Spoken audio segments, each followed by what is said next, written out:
సఖి, సౌఖ్యమే కదా? గోవింద, ఏమిటి నీ లీలలు గోవింద?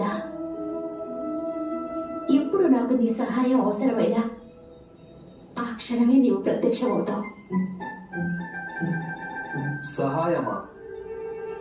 ఇది అవశ్యం నీవు చేస్తున్న పన్నాగమే సఖి. నేను ఎప్పుడు మేము కలిసేందుకు వచ్చినా నా చేత ఏదో ఒక పని చేయిస్తూ ఉంటావు. ఏమిటి నీ సమస్య? దుర్వాస మహర్షి వారి శిష్యులు భోజనానికి విచ్చేశారు. కానీ మా పాత్రలో ఏమీ మిగల్లేదు.